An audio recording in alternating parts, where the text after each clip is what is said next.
दोस्तों JEE mains 2025 आने वाला है, कल है उसका पहला पेपर। तो फिर आज है 1 अप्रैल। तो फिर आपका आई होप सारा रिवीजन हो गया होगा और आपने टॉप 100 क्वेश्चन और जो टॉप 200 क्वेश्चन है सब कर लिए होंगे। फिजिक्स में आपने सारे फॉर्मूले रिवाइज कर लिए होंगे और आप सारी चीज़ें अच्छे से यहाँ पर करते जा रहे होंगे। तो फिर आपको ऑल द बेस्ट कि आप बहुत ही अच्छी तरीके से सारी चीज़ों को करके आएँ। फिर उसके बाद कमेंट कीजिएगा कि आपने कितने मार्क्स स्कोर करें, और अगर कोई भी वीडियो आपको हेल्पफुल लगी तो वो भी आप ज़रूर कमेंट कीजिएगा। लास्ट में मैं आपको सिर्फ यही बताना चाहूँगा कि आप कैसे शुरू करें।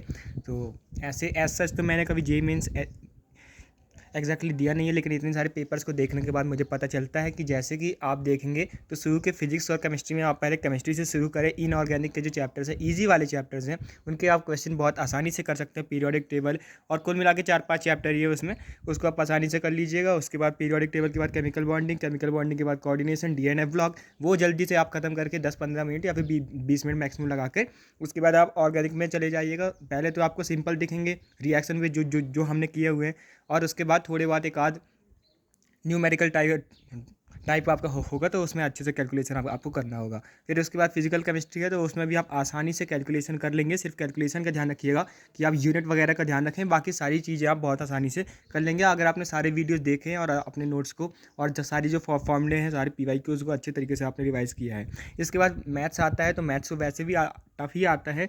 तो जैसे कुछ कुछ इजी चैप्टर्स भी होते हैं, सेट्स, रिलेशंस और बाइनोमियल थ्योरम वगैरह, क्वाड्रेटिक इक्वेशन, परम्यूटेशन, कॉम्बिनेशन का एक आध इजी क्वेश्चन आ गया तो, और प्रोबेबिलिटी आ गई तो, मतलब प्रोबेबिलिटी का बाय थ्योरम आपने किया होगा तो उसमें आपका क्वेश्चन आपका आ गया, लीनियर इनइक्वालिटी आ गया, तो फिर उससे भी आप आसानी से मार्क्स यहाँ पे बना सकते हैं। तो आपको पहले ही पता चल जाएगा कैसा पेपर है, तो आपको किस हिसाब से अटेम्प्ट करना है।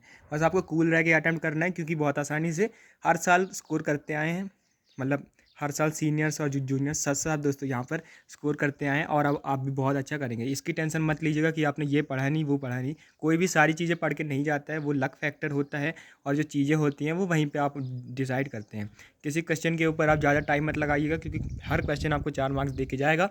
तो आप शुरू में देखेंगे तो फिजिक्स में भी आपको कुछ फॉर्मूला बेस देखने को मिलेंगे, और जैसे कुछ कुछ बहुत ही ज़्यादा टफ हो जाते हैं, और जिस क्वेश्चन को हम यहाँ पे इजी कहते हैं वहाँ पे वो टफ लगने लगते हैं। तो वो भी आप देखिएगा, मतलब कैसे भी आपको उन क्वेश्चंस को यहाँ पर या तो स्किप कर दीजिएगा, या फिर इंटीजर टाइप हो तो मतलब कुछ भी मार के तो आ ही जाइएगा। मतलब 10 आंसर हो सकता है, 4 आंसर हो सकता है, 5 आंसर हो सकता है, मतलब कुछ भी अपने हिसाब से इंटीजर टाइप को छोड़ के आपको नहीं आना है। बाकी यही मेरे को आपको बताना था, आप सारे क्वेश्चन अच्छे से करके जाएंगे।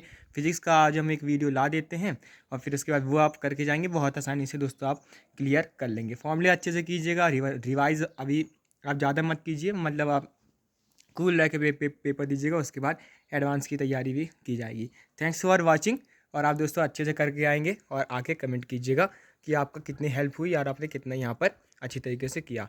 और पेपर का डिस्कशन भी आपको मिल जाएगा, आप या तो टेलीग्राम पे भेज दीजिएगा, वो अभी 698700 उस पर, या तो टेलीग्राम पे भेज दीजिएगा, या फिर आप वो कमेंट कर दीजिएगा क्वेश्चन, वहाँ से हम वहाँ पे निकाल लेंगे। तो ऑल द बेस्ट आपको आपके जेईई मेंस अप्रैल अटेम्प्ट के लिए। आप 99 परसेंटाइल क्या 100 परसेंटाइल लेकर आएँ, फिर उसके बाद जेईई एडवांस में भी बहुत बहुत अच्छी रैंक के साथ आईआईटी पहुँच जाए। Thanks for watching.